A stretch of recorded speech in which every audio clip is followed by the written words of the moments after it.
Pyongyang, capitale de la Corée du Nord depuis 1948. Royaume ermite ruiné, dynastie coupée du monde et d'Internet, dernier bastion communiste doté de la 4e armée du monde, les clichés ne manquent pas pour cette Corée.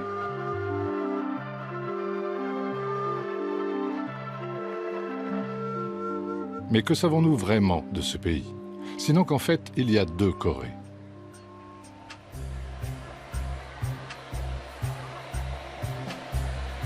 Séoul, capitale de la Corée du Sud depuis 1948.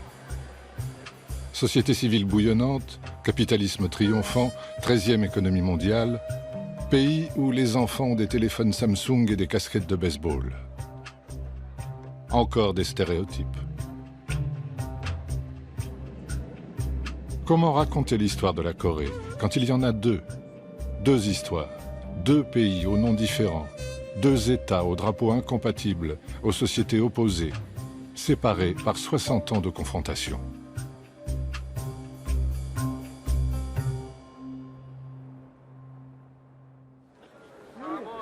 Les championnats du monde de taekwondo montrent une autre Corée du Nord. 800 sportifs de 80 pays sont présents. Mais pas de Coréens du Sud. Ils n'ont pas le droit de se rendre chez le frère ennemi. Ils ne peuvent pas voir le nouveau Pyongyang, avec ses portables, ses échoppes, ses échanges, et même ses publicités. Entre Sud et Nord, depuis 3 générations, toute rencontre, tout coup de téléphone, toute lettre est une affaire d'État.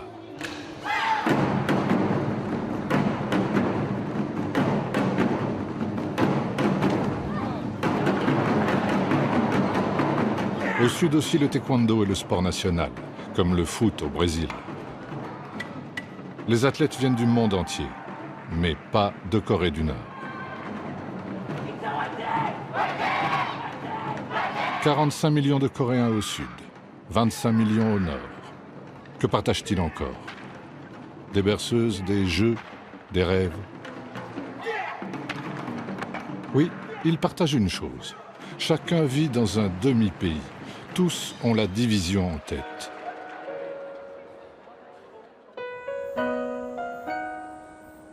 Depuis 1945, la DMZ, zone démilitarisée, ultra-militarisée, sépare la nation coréenne comme une immense blessure de guerre.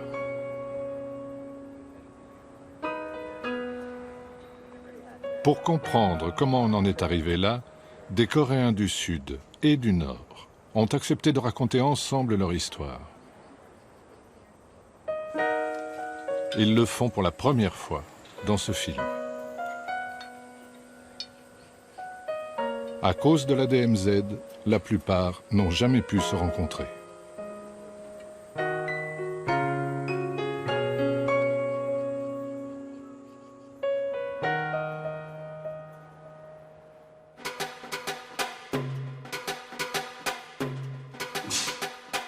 Au taekwondo, chaque mouvement a une signification. Celui-ci s'appelle Dangun. Dangun fut le premier Coréen, né selon la légende il y a 5000 ans, de l'accouplement entre le fils du ciel et une ours devenue femme. Ce mythe fonde l'idée d'une nation coréenne unie. En Corée du Sud, l'anniversaire de Dangun fut longtemps férié.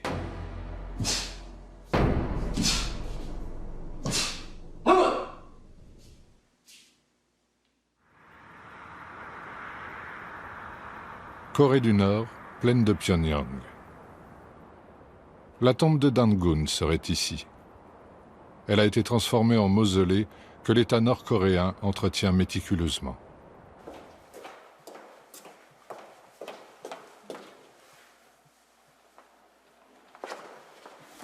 Ici, nous avons la boîte qui contient l'esprit de Dangun. Nos ancêtres ont créé des traditions autour de la figure fondatrice de Dangun. Tous les visiteurs viennent ici et réalisent que nous sommes un seul peuple descendant de Dangun, qui doit être réunifié. Nous parlons la même langue, nous habitons le même territoire, ça fait réfléchir.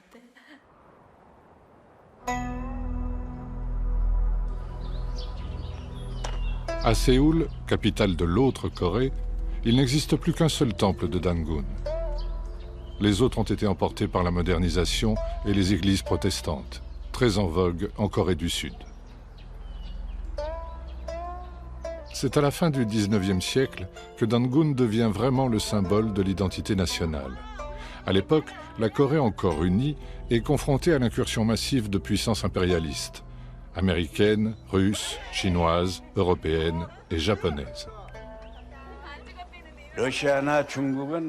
En ce qui concerne la Russie et la Chine, la Corée leur était indispensable pour avoir accès à l'océan. Pour les États maritimes, au contraire, le Japon et les États-Unis, ils avaient besoin d'une tête de pont pour leur avancer vers le continent chinois. Bref, on peut dire que la Corée est historiquement un nœud stratégique pour ces deux puissances continentales et pour ces deux forces navales. La Corée est une péninsule de la taille de la Grande-Bretagne.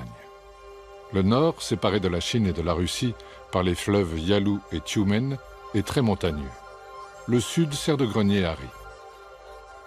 Mais les Coréens se voient surtout en victimes de leur géographie.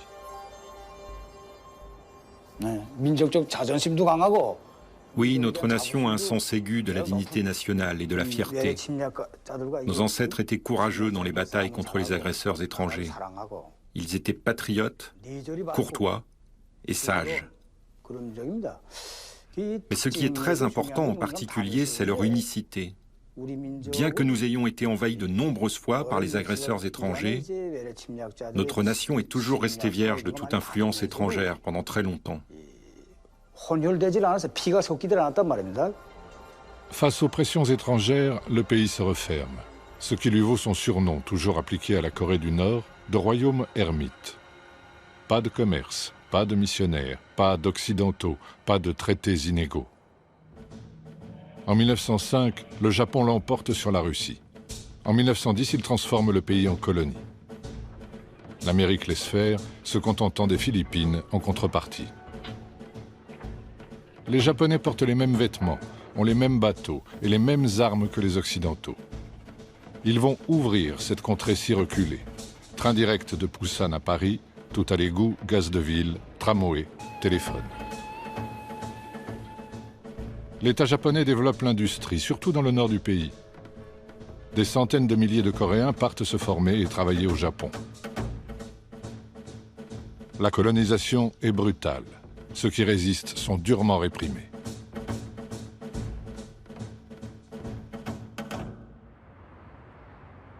La mairie de Séoul est un des principaux vestiges de l'occupation japonaise.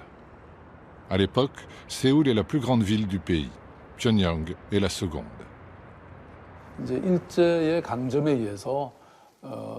Sous la colonisation japonaise, Séoul a été modernisée de force.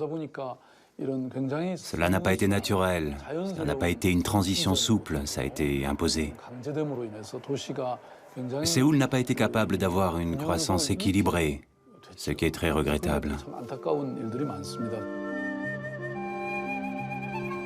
Ce que retiennent les Coréens d'aujourd'hui, c'est la volonté japonaise d'annihiler leur identité. J'étais à l'école primaire dans un village montagneux de la province de Gangwon, qui est sur la côte Est. Même nos noms. Ils nous obligeaient à changer nos noms en japonais. Donc, nous devions utiliser des noms japonais à la place de nos noms coréens. Et ceux qui ne le faisaient pas, comme moi, se faisaient battre par leurs professeurs tous les jours. Les Coréens aiment porter des vêtements blancs. C'est notre tradition. Mais les policiers jetaient de l'encre quand ils voyaient des Coréens habillés en blanc. Ça a été appréciable de voir disparaître ces choses. Vraiment, les colonisateurs japonais ont tenté de priver les Coréens de leur identité nationale.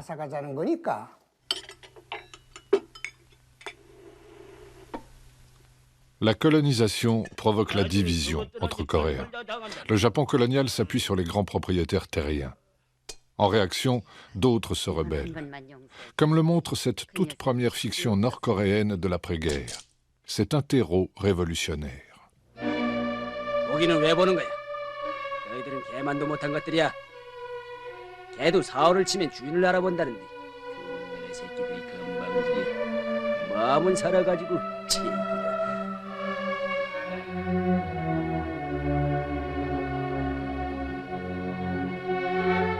우리의 원수는 내 놈이다.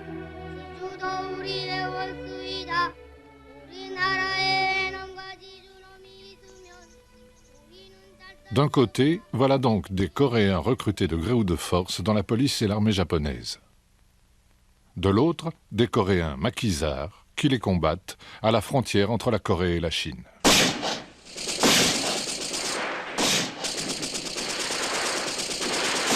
Un des résistants les plus connus s'appelle Kim Il-sung.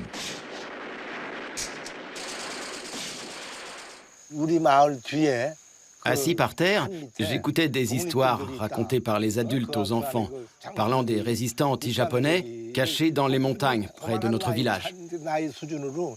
C'était l'époque de la bataille de Pochenbo, donc l'attaque de Pochenbo menée par Kim Il-sung en 1936. À ce moment-là, j'avais 6 ans. C'est la première fois que j'ai entendu parler de Kim Il-sung. Futur père fondateur de la Corée du Nord, Kim Il-sung est né près de Pyongyang. Ses grands-parents sont paysans. En 1920, son père, nationaliste et chrétien, a fui en Chine. Là-bas, Kim Il-sung milite avec la gauche nationaliste coréenne, adhère au Parti communiste chinois, avant de devenir un des chefs de la résistance anti-japonaise en Mandchourie. Sa maison natale est devenue un lieu de pèlerinage. Sa vie, une matière obligatoire pour tous les écoliers nord-coréens. 14 years old Comrade Kim Il-sung. So at this age, he left this Mangyongdae to liberate country. Beside his father, Mr. Kim Hyung-jik, and mother, Mrs. Kang Ban-so. Kim Il-sung began as a communist, but Kim Il-sung était un communiste, mais en Asie de l'Est, le communisme ne servait pas à résoudre des problèmes sociaux, mais à acquérir l'indépendance nationale.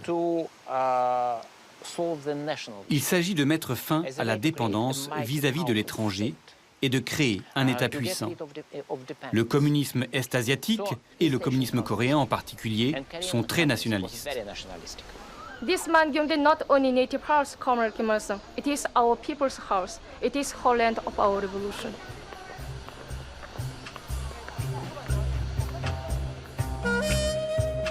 À cette même époque, dans un autre village, naît l'homme qui va largement façonner la Corée du Sud, cette fois. Park Chung-hee, futur père de l'essor économique. 태어나시고 공부하신 바는 바로 직업 보시는 아래 최초가 건물. 이 방에서 1917년도 5남 2녀 7남매 중에 막내로 태어나셨고 20살 대구 사범학교 졸업하실 때까지 쭉 공부하셨던 방이라고 합니다. Park Chung-hee commence comme instituteur portant l'uniforme et le sabre japonais. Pauvre mais ambitieux, il saisit sa chance quand le Japon attaque la Chine. En 1937, il devient officier impérial en Mandchourie. Park Chung-hee et Kim Il-sung ont des vies parallèles très intéressantes. Park Chung-hee aussi a été en Mandchourie, mais dans des circonstances très différentes. Il est devenu officier de l'armée impériale japonaise. Donc, même s'ils sont issus du même milieu, d'une certaine manière, Kim Il-sung et Park Chung-hee se sont retrouvés des côtés opposés de cette lutte coloniale et anticoloniale. Il n'y a pas de preuve qu'ils aient combattu l'un contre l'autre ou même qu'ils aient été là-bas au même moment. Mais il est clair que Kim Il-sung considérait les gens comme Park Chung-hee comme ses ennemis, comme des Coréens collabos à la solde des militaires japonais.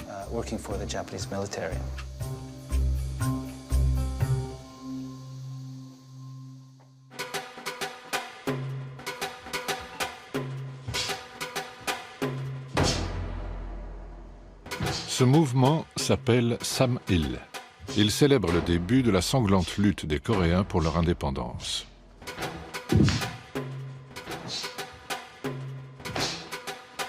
De 1937 à 1945, la guerre du Pacifique accentue les fractures entre Coréens. Mais lorsque le Japon perd la guerre, la Corée espère enfin retrouver sa liberté.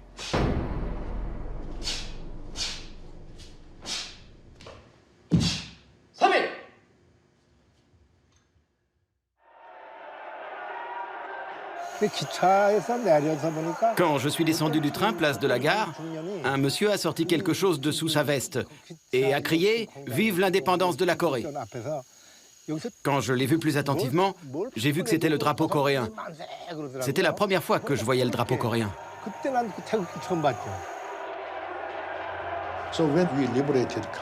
Après avoir libéré le pays, tout le monde était très exalté. Mais on ne savait pas vraiment quoi faire.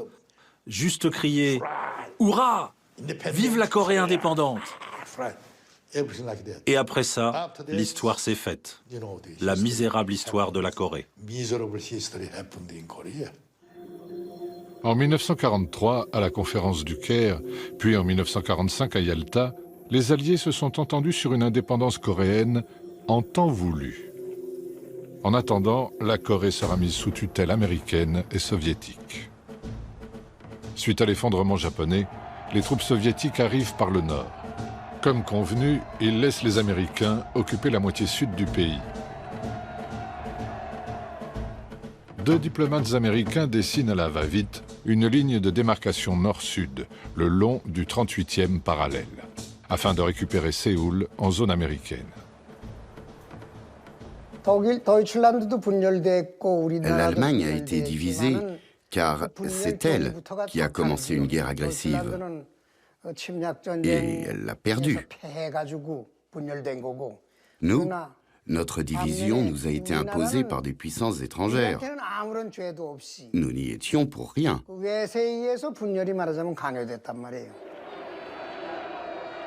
Au sud, un exilé du nom de Syngman Rhee prend le pouvoir avec le soutien des États-Unis. Ensemble, ils entreprennent d'écraser les comités populaires qui ont émergé un peu partout au sud, quitte à réhabiliter pour cela d'anciens collabos pro-japonais dans l'armée et la police. De 1945 à 1948, les organisations syndicales s'opposaient au commandement militaire américain. Les fermiers se révoltent contre la présence américaine, qui échoue en particulier à distribuer correctement la nourriture ou à faire avancer la réforme agraire. L'opposition ouverte entre gauche et droite se radicalise.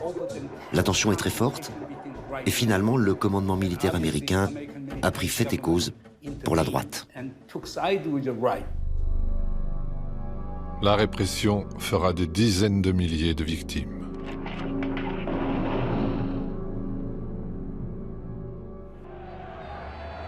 Rentré en Corée avec les soviétiques, Kim Il-sung, 33 ans, a tôt fait d'installer son pouvoir au nord. Ceux qui sont considérés comme des ennemis de la révolution sont liquidés ou fuient vers le sud. Mais les premières réformes sont très populaires. Il y a eu tant d'événements qui ont été réalisés pendant ces 3 premières années. Réforme agraire, nationalisation de l'industrie, égalité des sexes, abolition de l'illettrisme, tant de choses. Ce dont je me souviens surtout, c'est des villageois qui, quel que soit leur âge ou leur sexe, se rendaient dans ma maison chaque soir et apprenaient ensemble à écrire des lettres. Ça m'est resté de manière très vivante en mémoire. Le 15 août 1948, Syngman Rhee, tout juste élu président, proclame la République de Corée. À ses côtés, le général américain MacArthur. 3 semaines plus tard, Kim Il-sung proclame la République populaire démocratique de Corée, reconnue par le bloc communiste. Les 2 grandes puissances ont chacune façonné leur propre État.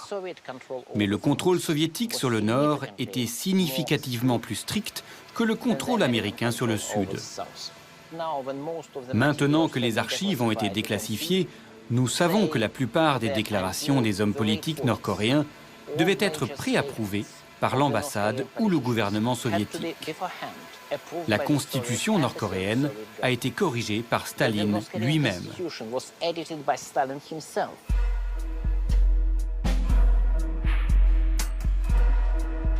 Des 2 côtés, on s'arme. Le 38e parallèle devient une frontière de plus en plus infranchissable. Le rideau de fer coupe l'Europe en 2. Ici, la guerre froide fait d'un pays 2 États, 2 mondes, 2 visions radicalement opposées, prêts à mourir pour réunifier leur pays.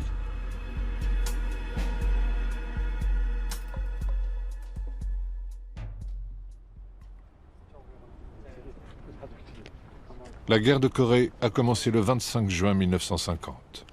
Pour les Coréens du Nord, ce sont les États-Unis les fauteurs de guerre. Après avoir mis la main sur le Sud, l'armée américaine a décidé d'envahir le Nord, puis de chasser Mao et les communistes qui ont conquis la Chine. Mais soutenu par les frères soviétiques et chinois, Kim Il-sung a vaillamment dirigé de ce bureau les armées du Nord, infligeant aux envahisseurs une défaite humiliante.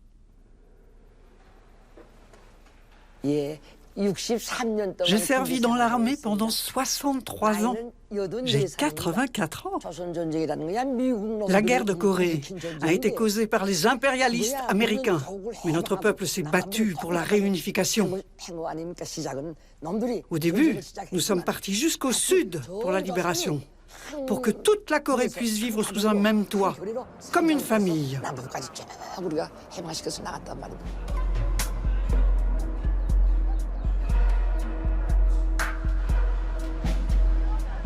En Corée du Sud, l'imposant mémorial de la guerre raconte l'autre version de cette histoire.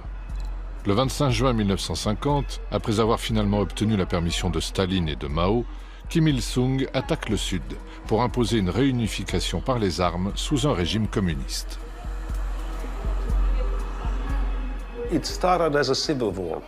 Cela a commencé comme une guerre civile, ça j'en suis sûr.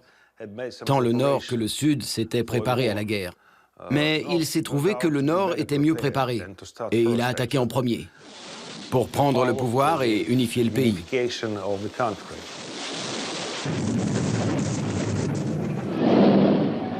Ensuite, c'est devenu une guerre internationale. Le conflit s'est inscrit dans la guerre froide, avec d'un côté l'URSS et la Chine, et de l'autre côté les États-Unis et les Occidentaux. Pendant l'été 1950, presque toute la Corée du Sud est envahie par ceux qu'on appelle les Rouges, sauf la région de Pusan, dans le sud-ouest. Ensuite, avec l'aide massive des troupes américaines et onusiennes, l'armée du Sud reprend Séoul, puis progresse toujours plus au nord afin de conquérir l'autre côté.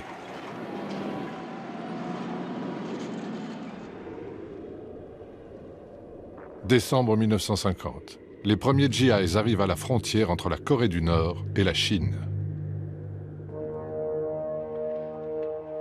À Pékin, Mao l'a plusieurs fois répété. Les troupes américaines aux portes de la jeune Chine communiste sont un casus belli. Quand les États-Unis ont attaqué notre pays, la Chine nous a envoyé ses fils et ses filles, et même le fils du président Mao. On pensait qu'une Corée du Nord plus puissante grâce à notre soutien empêcherait les Américains et les Sud-Coréens de s'approcher de notre frontière. Connaissez-vous le chant de l'armée des volontaires? Vaillants et remontés, franchissons le fleuve Yalu. Défendons la paix et la patrie. C'est pour protéger chez nous. Des centaines de milliers de volontaires chinois prennent la relève des Nord-Coréens épuisés. Le fils aîné de Mao sera tué au front.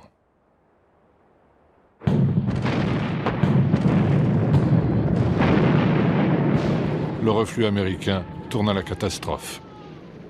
Les GIs qui ne sont pas submergés par les vagues de soldats chinois gèlent sur place. Là où ils le peuvent, ils embarquent hommes et matériels et quelques milliers de réfugiés coréens en haillons. Le port était surencombré de tous ces habitants de l'agglomération de Wonsan. Et tout le monde ne pouvait pas monter à bord. Moi, comme j'étais tout seul, je pouvais monter sur le navire à la sauvette. Je croyais que je pourrais rentrer au bout d'une semaine. J'étais parti avec un livre. Ça n'était pas pour partir à cause d'une question de liberté, seulement pour une question de survie.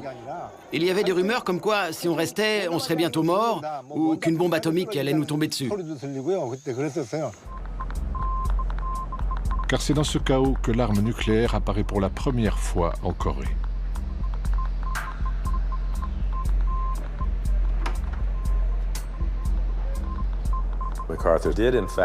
MacArthur a effectivement demandé une vingtaine de bombes atomiques au président Truman.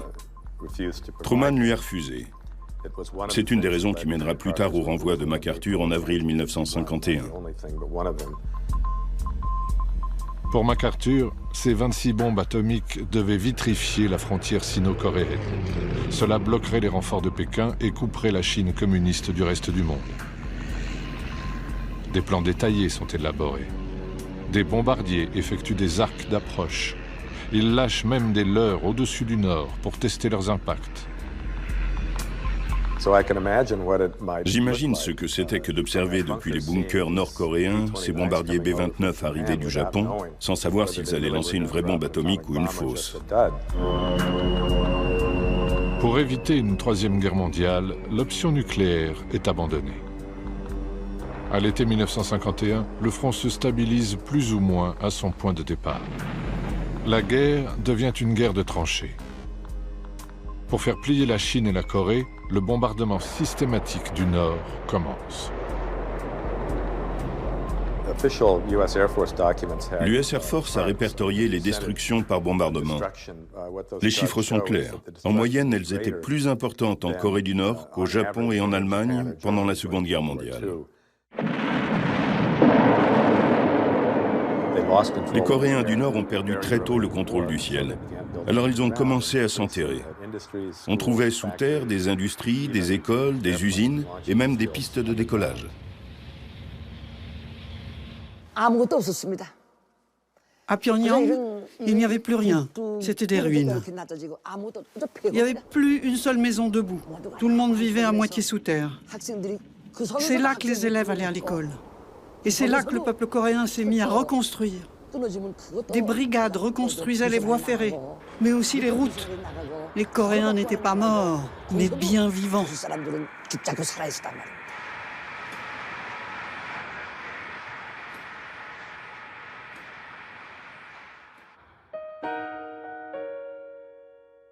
La Corée du Sud est tout aussi ravagée.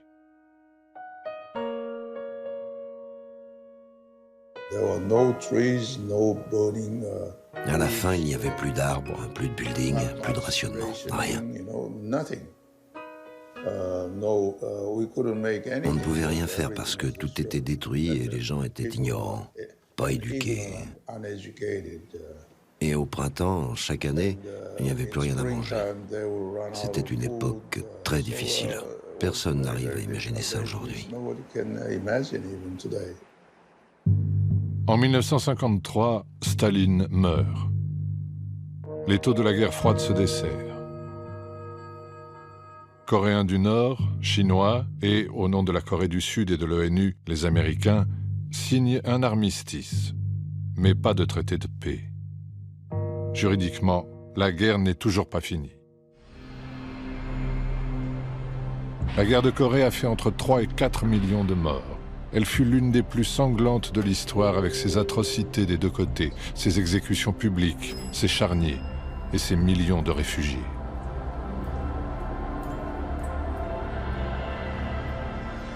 Je suis donc arrivé à Busan, en Corée du Sud, en me disant que je rentrerai chez moi après une semaine. Voilà 60 ans que je vis ici.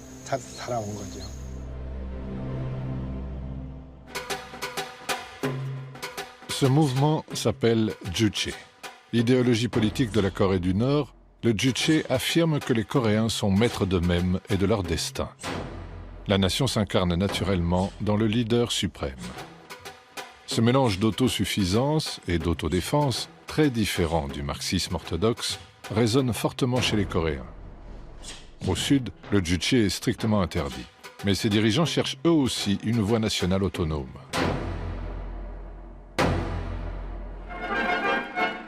Пхеньян сегодня – это трудовой энтузиазм народа. Город и восстанавливается, и продолжает расти. Для многих тысяч школьников построены новые школы. Après-guerre, la Corée est un des pays les plus pauvres du monde. Au nord, les grands protecteurs, URSS et Chine, poussent à une reconstruction rapide.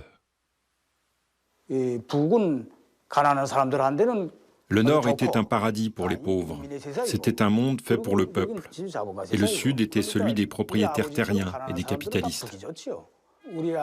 C'est pourquoi les pauvres, comme mon père, ont préféré venir au Nord. Il était né dans une famille de pêcheurs pauvres. Il n'avait pas de travail fixe. Ensuite, pendant la guerre, il a rejoint l'armée volontaire, il s'est battu, puis est allé à l'université. Il a épousé une enseignante et il a eu un premier enfant, moi. À ce moment-là, notre grand leader a donné des instructions pour refonder le pays. Que ceux qui ont de l'argent donnent de l'argent. Que ceux qui maîtrisent une technique l'utilisent. Que ceux qui ont la force physique s'en servent. Telles étaient ses instructions pour reconstruire le pays. Nous les avons suivies et c'était vraiment extraordinaire. Le tout-puissant Parti des travailleurs de Corée ordonne la collectivisation de l'agriculture, de l'artisanat et de la plupart des PME. La nourriture est distribuée en fonction des mérites. Les travailleurs auront le plus, les familles d'ex-collabos japonais le moins. C'est une société où tout le monde travaille dur et reçoit plus ou moins le même traitement de la part de l'État. Nourriture gratuite, santé gratuite, scolarité gratuite, logement gratuit. On y trouve des officiels qui savent tout et surtout, il y a un grand leader qui est un génie, qui est au-dessus de tout le monde, un demi-dieu qui dirige cette société merveilleuse. Cela convenait très bien à la majorité des Coréens. Et je crois que pendant longtemps, le projet nord-coréen a été nettement plus populaire que le projet sud-coréen. C'était une utopie agricole, le paradis des paysans. La Russie fournit des usines. La Chine, hommes et matériaux. L'Allemagne de l'Est reconstruit une ville entière. La Tchécoslovaquie offre des bus. La solidarité socialiste joue à plein, car la Corée reste une vitrine.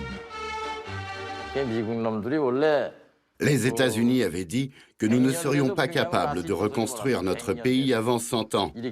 Mais dès la fin de la guerre, notre peuple, tous ensemble, on a été capables de reconstruire notre ville en 10 ans, à partir du projet qui avait été conçu auparavant. En adoptant ce modèle stalinien, le régime nord-coréen a bien sûr été dès le début très répressif et ne tolérait aucune critique. Mais je pense qu'il y a eu à l'époque un esprit collectif réel et sincère. Ils ont aussi bénéficié du fait que l'industrie coloniale était essentiellement dans le nord du pays. Alors que la Corée du Sud a reçu en termes absolus beaucoup plus d'aide que le Nord, la Corée du Sud n'a pas été capable d'utiliser cette aide, contrairement à la Corée du Nord.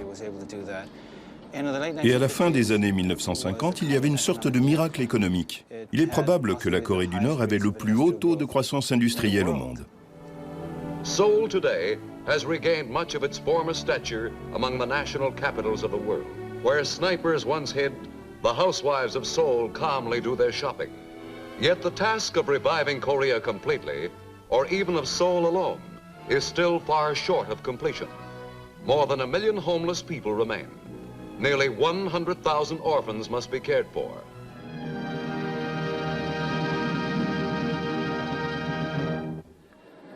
La Corée du Sud est certes 2 fois plus peuplée que le Nord, mais c'est un pays agricole très arriéré. Le régime Syngman Rhee, corrompu, est fortement contesté en interne. L'armée est la seule institution qui reste. Je travaillais sur les questions de développement économique. La Corée était décrite comme un cas désespéré, sans ressources naturelles, corrompu. Et ce qu'il y a de plus drôle a posteriori, c'est qu'elle semblait murée dans un confucianisme qui enseigne aux messieurs à ne pas travailler, à s'habiller en blanc et à porter les ongles longs pour afficher leur mépris du travail manuel.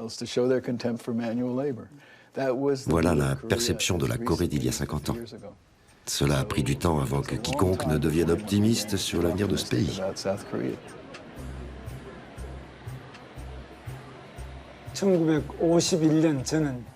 Je suis né en 1951, pendant la guerre. Nous avions toujours faim. Nous étions en loc, on était malade. Et si on était malade, il n'y avait aucune chance de pouvoir aller dans un hôpital, car il n'y en avait pas.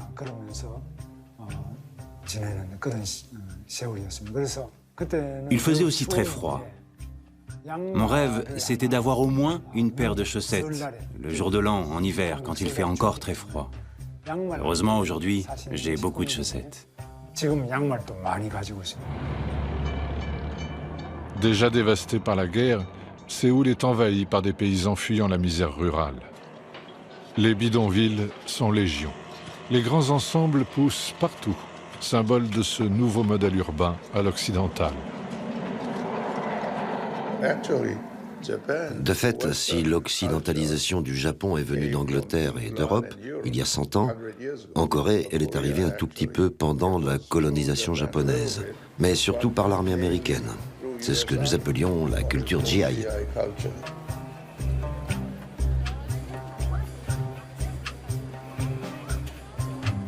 Ceux qui croient en leur pays sont les premiers entrepreneurs sud-coréens.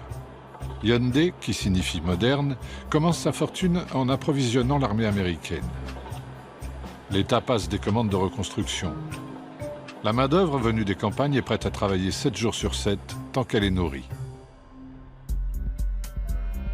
En 1960, d'énormes manifestations étudiantes renversent Syngman-rhee. Un court instant, une démocratie brouillonne s'impose. Mais un an plus tard, un général presque inconnu, Park Chung-hee, y met fin, craignant que Kim Il-sung profite de la situation. La junte au pouvoir parle de révolution. Elle veut industrialiser le pays à marche forcée. Relancer l'économie, c'est être capable de se défendre lors d'un prochain conflit. Au moment de notre révolution militaire, le président Park Chung-hee était un général 2 étoiles. Je l'ai bien connu. Il était très rigide, austère et patriote. On ne trouve plus de gens comme ça aujourd'hui.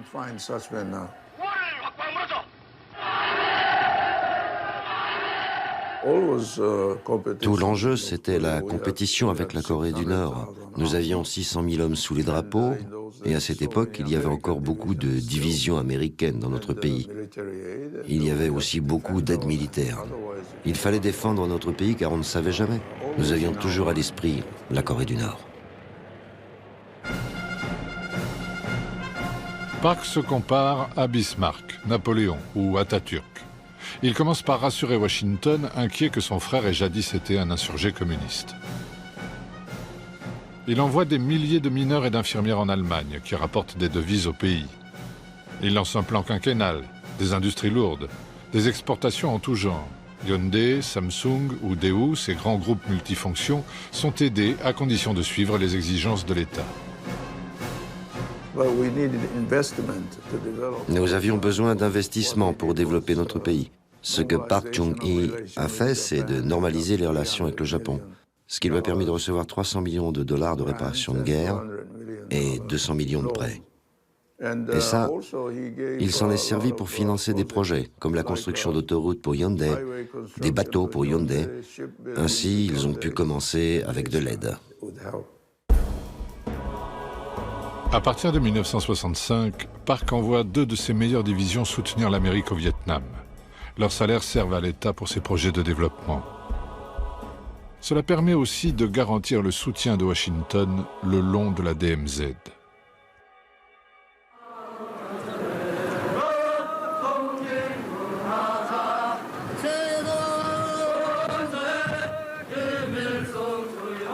Au nord, l'omniprésent Kim Il-sung a assis son pouvoir interne en éliminant les factions pro-soviétiques et pro-chinoises. Son objectif, ne plus dépendre des grands voisins. La rivalité sino-soviétique est la meilleure chose qui lui soit arrivée. Elle lui a permis d'obtenir des financements fréquents de la Chine et de la Russie en récompense de sa neutralité. Il a très bien joué de l'un contre l'autre. C'était une politique excellente, il était un maître de la manipulation, et ce fut, je dirais, un très grand succès. Cette volonté farouche d'autonomie fait de lui un héros des pays non alignés. Indonésie, Yougoslavie, Madagascar ou encore le Cambodge, dont le roi passa 2 ans en exil à Pyongyang. La politique, l'idéologie ici, ce n'est pas le marxisme-léninisme, ce n'est même pas le communisme, c'est le Kim Il-sungisme qui est caractérisé par le juche. Le juche, ça veut dire compter sur soi-même, sur ses propres ressources, sur ses propres efforts, sur ses propres sacrifices pour développer, défendre le pays. C'est ça qui est beau. Pendant 20 ans, l'économie planifiée tient ses promesses. Même la CIA est impressionnée par le nombre d'écoles et la réduction de la pauvreté. Les riches matières premières, fer et charbon notamment, s'exportent jusqu'au Japon et en Europe. Mais progressivement, le modèle se grippe.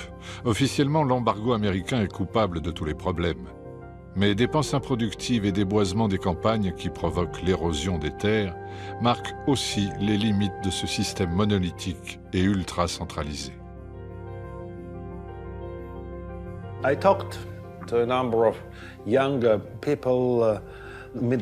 J'ai parlé avec un certain nombre de jeunes de la nomenclatura à l'époque. Ils avaient une vision très manichéenne du monde. Voici les qualités qui étaient privilégiées pour faire carrière dans le système nord-coréen. Être sincère dans la conviction que la cause est juste, refuser tout compromis avec l'ennemi, être prêt au sacrifice, tenir une ligne très dure, ne pas hésiter, être obéissant. C'est comme ça qu'on faisait carrière.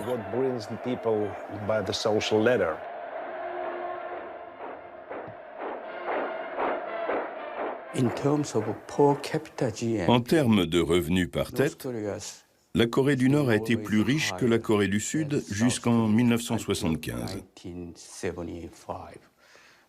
C'est en 1975 que nous avons atteint tous les deux, Nord et Sud, environ $500 par tête de revenus annuels. À cette époque-là, c'était beaucoup d'argent pour la Corée. À cette époque, la Corée du Sud s'est en effet ouverte internationalement.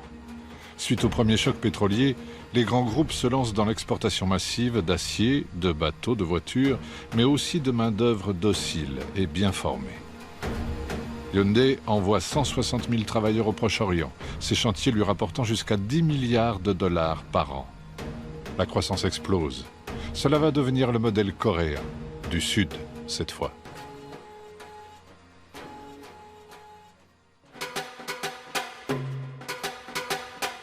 Ce mouvement s'appelle Tong-il, réunification. C'est le souhait du peuple coréen depuis 1945. Guerre de Corée et guerre froide ont rendu impossible l'unification par les armes. Mais pour se rapprocher, encore faut-il se rencontrer, se parler, réfléchir à une solution. Ce qui n'a rien d'évident quand le 38e parallèle reste hermétiquement fermé.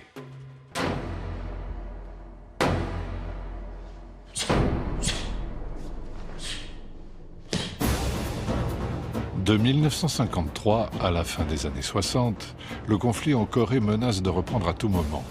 Les escarmouches sont nombreuses, les espions partout. En 1968, on craint même une extension de la guerre du Vietnam. Un commando nord-coréen envoyé pour assassiner Park Chung-hee arrive jusqu'au palais présidentiel de Séoul. Le 21 janvier 1968, un commando nord-coréen est arrivé de Pyongyang jusqu'ici, juste derrière cette maison, dans l'arrière-cour de notre résidence présidentielle. Les Sud-Coréens les ont capturés après de violents combats. Suite à cet événement, beaucoup de Sud-Coréens ont fui la Corée et se sont installés aux États-Unis. Et les autres ont commencé à amasser, vous savez, des nourritures instantanées, des pâtes, etc., dans l'attente d'une nouvelle guerre. Vraiment, l'insécurité était inséparable de notre mode de vie coréen des années 1970. Sur les 31 membres du commando, 30 sont tués ou se suicident avant d'être capturés. 2 jours plus tard, le bateau espion américain Pueblo est intercepté par la flotte nord-coréenne. Capture humiliante, qui reste un haut fait de la guerre froide pour la Corée du Nord. Les Américains essayaient à nouveau d'occuper notre pays. C'est pour cela qu'ils avaient envoyé le bateau espion Pueblo. Mais il a été capturé par notre marine héroïque. Après 1 an, nous avons libéré l'équipage du bateau. Ce qui signifie que l'affaire Pueblo était au cœur de l'actualité pendant toute cette année. C'était ma première année au service militaire. Toutes ces scènes ont été filmées à l'époque. Elles se trouvent dans les archives ici. Parmi les soldats qui ont été libérés, il y en a un qui avait peur d'être à nouveau attrapé. Il regardait tout le temps derrière lui, provoquant l'hilarité générale. Il y a beaucoup de scènes drôles de cette libération.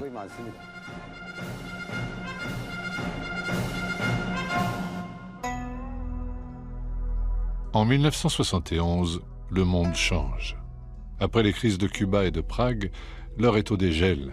En Asie, les États-Unis se rapprochent de la Chine. Le président Nixon, protecteur de la Corée du Sud, rencontre Mao, allié de la Corée du Nord. Craignant de faire les frais de ce rapprochement, Park Chung-hee décide d'envoyer le chef de la redoutable KCIA, les services secrets sud-coréens, rencontrer Kim Il-sung. Kim Il-sung envoie en retour son propre frère à Séoul. Les contacts sont top secrets, jusqu'à une grande conférence de presse qui surprend tout le monde. 남북 공동 성명 첫째, 통일은 외세에 이존하거나 외세의 간섭을 받음이 없이 자주적으로 해결하여야 한다. 둘째, 서로 상대방을 반대하는 무력 행사에 이거하지 않고 평화적 방법으로 실현하여야 한다. Au nord, la réunification reste un thème très porteur. Pyongyang a accepté l'existence de deux systèmes. Comme le montre cette fresque, Kim Il-sung propose dès 1970 un État fédéral pour chapeauter nord et sud si différents. C'est ce que promeut sa diplomatie à travers le monde. Ce premier contact durable et de haut niveau provoque une vague d'espoir immense. Croix-Rouge du Nord et du Sud se rencontrent dans les deux capitales. Un téléphone rouge est installé. Mais malgré ces efforts, chaque côté continue aussi de se renforcer.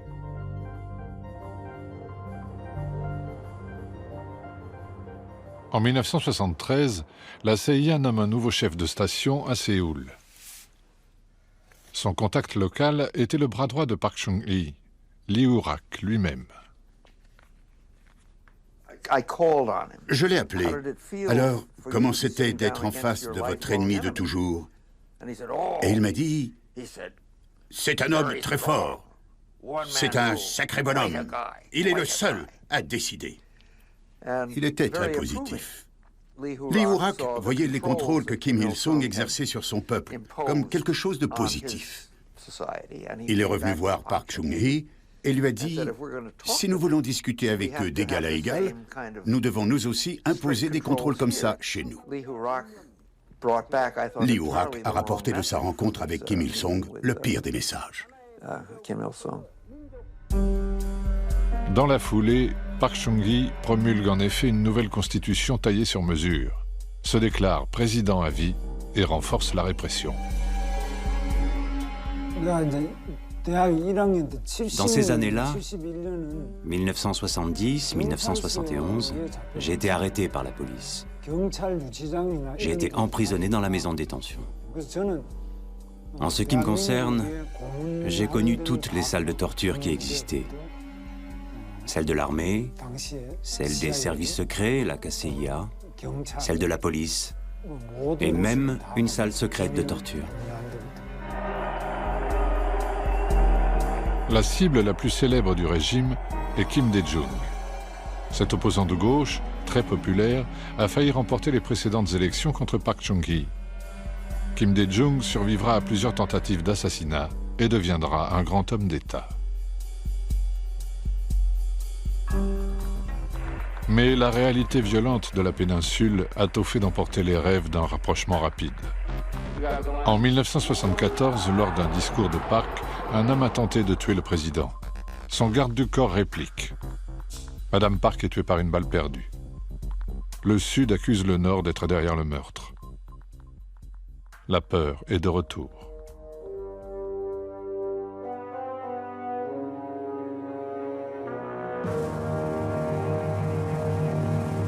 Au plan international, les Américains ont perdu la guerre du Vietnam. Qui sait, peut-être vont-ils un jour retirer leurs missiles nucléaires déployés depuis 1958 en Corée du Sud. Park Chung-hee décide de doter son pays de la bombe atomique. Nous avions des informations sur les Coréens du Sud en train d'acheter une usine de retraitement nucléaire en France. De quoi transformer le combustible en plutonium de qualité militaire. Bien sûr, les Coréens nous disaient que ce n'était pas pour des armes, mais à usage civil et autres bêtises. Donc, nous avons contacté le gouvernement français, on leur a dit « Écoutez, nous avons toujours 40 000 hommes le long de la DMZ. S'il vous plaît, ne déstabilisez pas la situation. » Le contrat a finalement été annulé.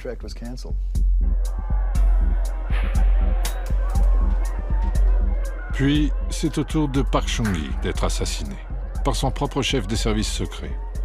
Les raisons restent mystérieuses. La foule pleure celui qui l'a aidé à sortir de la misère.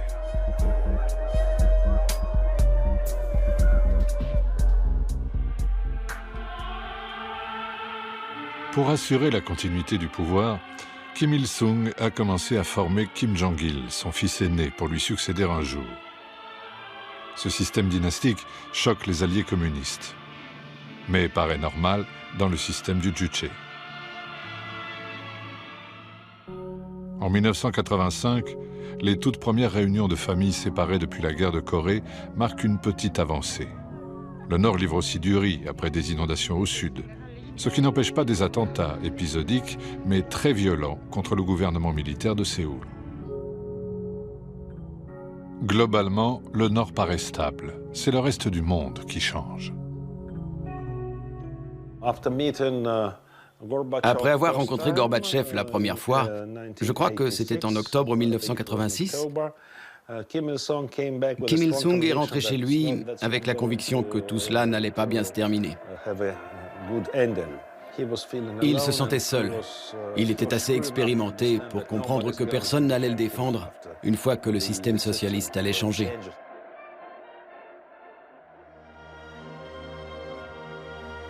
Pékin et Moscou s'intéressent de plus en plus au nouveau marché sud-coréen et de moins en moins à l'économie vieillissante du Nord.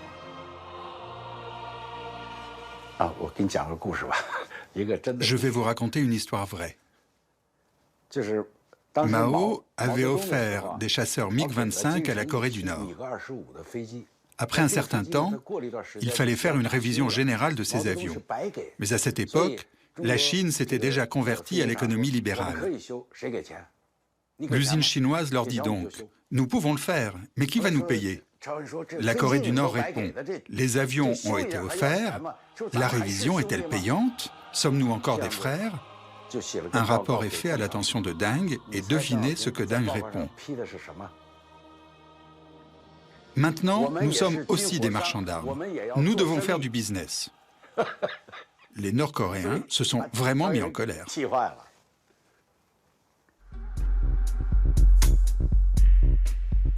Au même moment, au sud, 10 ans d'émeutes, de massacres et de manifestations font enfin céder les militaires. En 1987, Séoul organise ses premières élections présidentielles libres. L'année suivante, les Jeux Olympiques sont vécus comme la consécration de cette ouverture. Ces Jeux Olympiques ont donné aux Coréens confiance en eux-mêmes et les ont rendus fiers. Ils se sont ouverts au monde. C'est en cela que les Jeux Olympiques de Séoul ont été tellement importants. Aucun pays socialiste n'a suivi le boycott exigé par le Nord, hormis Cuba. L'équilibre de la guerre froide est en train de se modifier, mais la Corée unie reste un rêve lointain.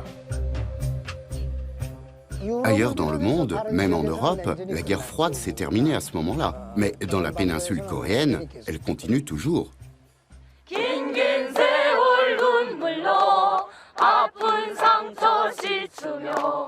통일의 한이가 파도쳐 설레이는